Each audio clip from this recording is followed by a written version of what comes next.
Hello guys, तो मैं Sophia person reader से आपके लिए केमिस्ट्री की एक और नई वीडियो के साथ में। और हम यहाँ पर अब पढ़ने वाले हैं सॉलिड स्टेट। तो सॉलिड स्टेट के हम यहाँ पर टॉपिक्स को डिस्कस कर रहे हैं। ये चैप्टर पहले हमारा नहीं हो पाया था, अब हम इसे दोबारा यहाँ पर कवर अप कर रहे हैं। सो अगर हम इसकी बात करें, इस पर्टिकुलर चैप्टर की बात करें, जो ये हमारा चैप्टर है, तो इस चैप्टर के अंदर हमारा जो अगला टॉपिक है वो है प्रिमिटिव यूनिट सेल का टाइप थर्ड। पहले मैंने आपको यूनिट सेल्स के बारे में पूरा बता दिया है कि यूनिट सेल्स क्या होते हैं, यूनिट सेल किस तरह से वर्क करते हैं। अब मैं आपको यहाँ पर बता रही हूँ प्रिमिटिव यूनिट सेल्स के टाइप्स को। उसमें भी एक टेबल में हमने प्रिमिटिव यूनिट सेल्स के सारे टाइप एक साथ पढ़े थे। अब मैं एक एक टाइप को आपको डिटेल्स में पढ़ा रही हूँ। सो प्रिमिटिव यूनिट सेल्स के अंदर हम दो टाइप ऑलरेडी पढ़ चुके हैं, क्यूबिक प्रिमिटिव यूनिट सेल और टेट्राहेड्रल प्रिमिटिव यूनिट सेल। अब यहाँ पर मैं आपको अगला टाइप पढ़ाने वाली हूँ ऑर्थोरोम्बिक, या फिर जिसको हम कहते हैं रोम्बिक प्रिमिटिव यूनिट सेल। तो ये हमारा कौन सा टाइप होगा? ये हमारा type number 3 of primitive unit cell. ठीक है, तो यहाँ पर हमारा अगला टॉपिक हम ले लेते हैं ऑर्थोरोम्बिक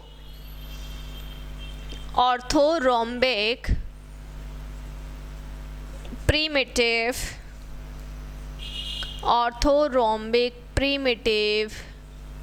यूनिट सेल।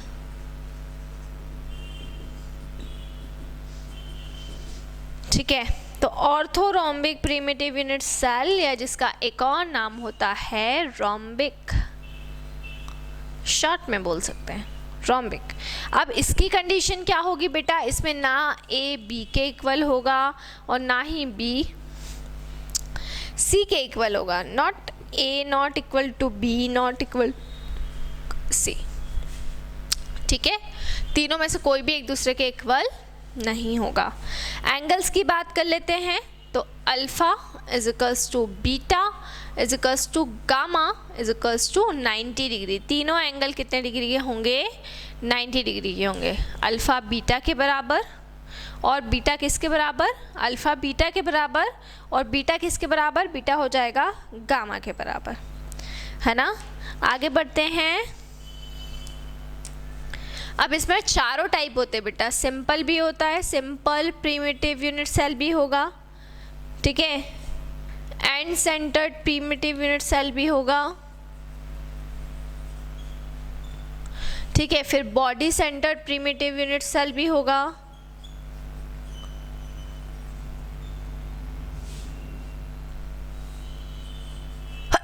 सॉरी, और फेस सेंटर्ड भी होगा। तो इसमें जो होंगे, इसमें चारों की चारों टॉपिक्स आपके रहेंगे, चाहे वो सिंपल हो, चाहे वो एंड सेंटर्ड हो, चाहे वो बॉडी सेंटर्ड हो, चाहे वो फेस सेंटर्ड हो। ठीक है, अगर हम बात करते हैं यहाँ पर simple orthorhombic primitive unit cell की, तो सिंपल के केस में क्या होगा देखें आप।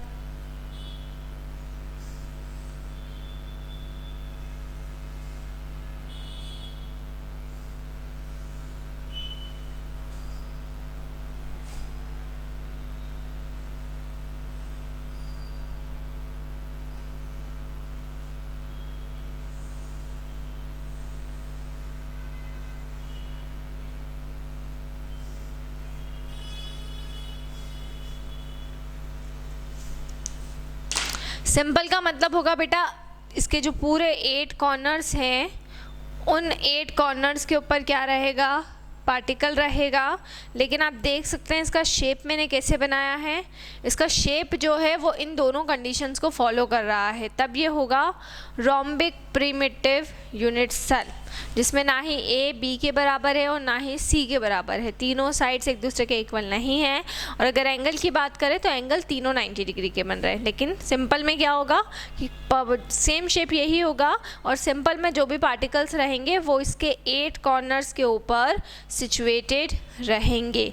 तो ये हो जाएगा आपका सिंपल, है ना, कि जो भी आपका डाइज होती हैं ठीक है, उसका शेप थोड़ा सा इस तरीके से कर लिया जाए कि उनमें से तीनों साइड एक दूसरे के इक्वल नहीं है, ना ही ए बी के इक्वल है और ना ही बी सी के इक्वल है, ठीक है, लेकिन तीनों के एंगल 90 डिग्री के हो रहे हैं। और पार्टिकल्स, अगर जितने भी पार्टिकल्स हैं वो अगर कॉर्नर्स पर सिचुएटेड है, 8 कॉर्नर्स के ऊपर सिचुएटेड है, तो उन पार्टिकल्स को फिर हम क्या बोलेंगे, उन पार्टिकल्स, वो पार्टिकल्स अगर सिर्फ कॉर्नर्स पर ही मौजूद रहेंगे तो उसको बोला जाएगा simple orthorhombic primitive unit cell.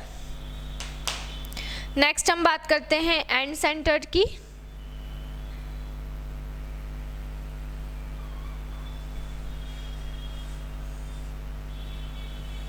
तो देखिए एंड सेंटर्ड का मतलब क्या होगा,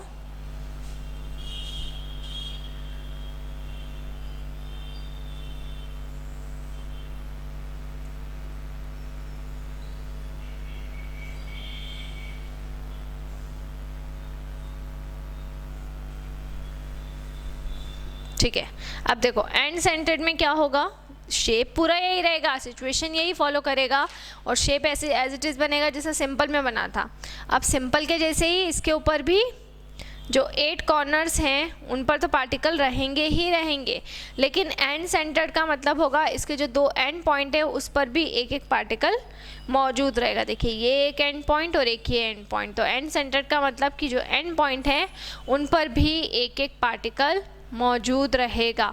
तो सिंपल की बात करेंगे तो सिंपल में तो जो 8 पार्टिकल्स हैं वो सारे के सारे क्या हैं, वो सारे के सारे कॉर्नर्स पर हैं, लेकिन एंड सेंटर्ड में 8 कॉर्नर्स पे तो रहेंगे ही रहेंगे, लेकिन उसके साथ साथ जो इसके 2 एंड पॉइंट हैं वहाँ पर पार्टिकल्स आ जाएंगे, ठीक है। और शेप कैसा रहेगा, जो इस सिचुएशन को फॉलो करेगा, जहाँ पर A is not equal to B is not equal to C। तो आपको देख कर लग रहा है कि इन दोनों सिचुएशन को वो फॉलो कर रहा है।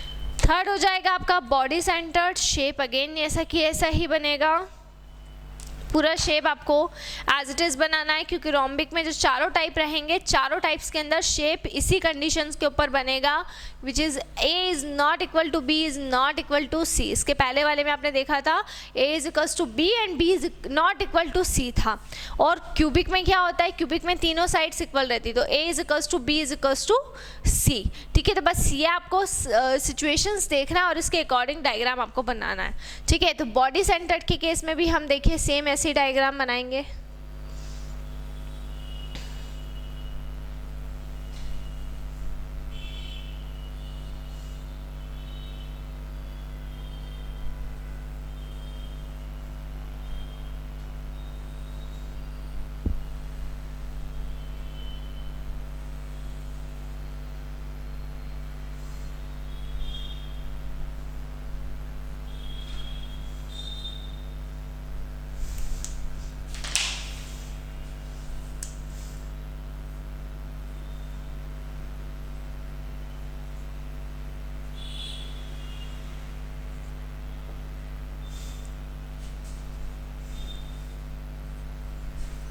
ठीक है,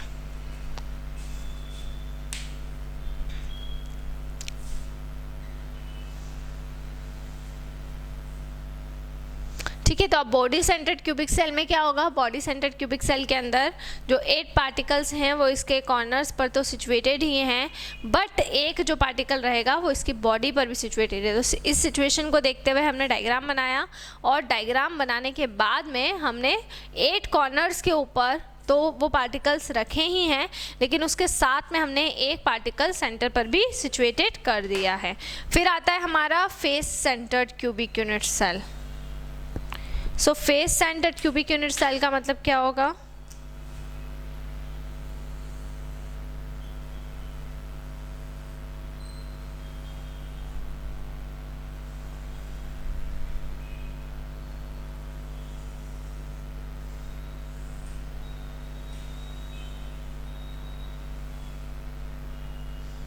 देखिए जब हम face centred cubic unit cell की बात करते हैं तो face centred cubic unit cell के केस में क्या होता है कि जैसे आपको डाइज है, मेनली फेस सेंटर्ड को समझने में बच्चों को काफ़ी प्रॉब्लम होती है। तो आपकी जो डाइज हैं, ठीक है, उसके जो 4 कॉर्नर्स हो गए वो 4 ऊपर हो गए, 4 नीचे हो गए, लेकिन जहाँ नंबर लिखा हुआ होता है, जैसे जहाँ 1 नंबर लिखा हुआ है, जहाँ 2 लिखा हुआ है, ऐसे 6 नंबर रहते हैं मिडिल में ना, डाइस के बीच के में क्या होता है, नंबर्स लिखे रहते हैं, तो वो होती हैं फेसेस। तो ओवरऑल कितनी फेसेस होती हैं, ओवरऑल 6 फेसेस होती है। तो face centred cubic unit cell में अगेन पार्टिकल 8 कॉर्नर्स पर तो सिचुएटेड रहेंगे ही, लेकिन इसके साथ साथ जो फेसेस होती हैं उस फेसेस के ऊपर भी सिचुएटेड रहेंगे। देखो एक फेस ये हो गई, एक फेस ये हो गई, एक फेस ये हो गई, और एक फेस ये हो गई, फिर एक आगे की फेस हो गई और एक ये पीछे की फेस हो गई, है ना। ठीक है, तो ऐसे 6 फेसेस हो गई। देखिए एक ऊपर, एक नीचे वाली फेस, एक साइड वाली फेस, एक इधर वाली, एक आगे वाली ये रही और एक पीछे वाली बैक साइड, तो ऐसे 6 फेसेस हो गई। ठीक है, क्लियर। तो 4 कॉर्नर्स पे तो रहते ही हैं, लेकिन उसके साथ में जो 6 पार्टिकल्स रहते हैं, 6 पॉइंट्स रहते हैं, वो फेसेस पर भी होते हैं। तो हमारा जो ऑर्थोरोम्बिक प्रिमिटिव यूनिट सेल होता है उसमें चारों फॉर्म होते हैं हमारे। Simple orthorhombic primitive unit cell भी होगा, end centred primitive unit cell भी होगा, ठीक है, फिर body centred orthorhombic primitive unit cell भी होगा, और फेस सेंटर्ड भी होगा। इसमें चारों टॉप रहेंगे। अब इसके एग्जाम्पल कौन कौन से हैं वो मैं आपको बता देती हूँ। सबसे पहला इसका एग्जाम्पल आ जाता है K2SO4 पोटेशियम सल्फेट, सबसे फर्स्ट एग्जाम्पल इसका रहेगा। सेकेंड एग्जाम्पल बच्चों इसका रहेगा KNO3 पोटेशियम नाइट्रेट, ये इसका सेकेंड एग्जाम्पल रहता है। फिर लेड कार्बोनेट PbCO3 हो जाएगा, लेड कार्बोनेट। फिर बेरियम सल्फेट BaSO4, ये बेरियम सल्फेट आपका हो जाएगा, ठीक है। फिर रोम्बिक सल्फर और मैग्नीशियम सल्फेट, रोम्बिक सल्फर इसका बेस्ट एग्जाम्पल है। तो ये सब इसके कुछ क्या हो जाएंगे, एग्जाम्पल हो जाएंगे। सो ये था हमारा सेकेंड टाइप, जिसको हम क्या बोल रहे थे, जिसको हम कह रहे थे ऑर्थोरोम्बिक प्रिमिटिव यूनिट सेल, जिसमें हमने 4 टॉपिक को कवर अप किया, और जिसमें सिचुएशन क्या थी, A is not equal to B is not equal to C and alpha beta gamma 90 degree. और 4 टाइप हमने इसमें डिटेल में पढ़े, simple, and centred, body centred and face centred, और एग्जाम्पल भी पढ़ लिया। इसके बाद में नेक्स्ट कैटेगरी, ये 3 टाइप हमारे प्रिमिटिव यूनिट सेल के हो गए हैं। इसके बाद अगले टाइप्स की तरफ हम प्रोसीड करेंगे। सो इसी तरह से जुड़े रहिए हमारे साथ में, वीडियोस को लाइक करते रहिए, चैनल को सब्सक्राइब करना ना भूलें। कोई भी डाउट, कोई भी क्वेरी हो उसे आप कमेंट बॉक्स में डाल सकते हैं, और अगर आप हमसे ऑनलाइन होम क्लासेस पढ़ना चाहते हैं तो हम आपको ऑनलाइन होम क्लासेस की फैसिलिटी भी प्रोवाइड कर रहे हैं। हमसे ऑनलाइन होम क्लासेस पढ़ने के लिए डिस्क्रिप्शन में जाकर सारी डिटेल्स ले लें और हमसे कांटेक्ट करें। घर पर रहें, सुरक्षित रहें, बाहर ना निकलें, बहुत ज़रूरी हो तो ही बाहर निकलें। Stay home, stay safe and study hard. ठीक है, थैंक यू सो मच।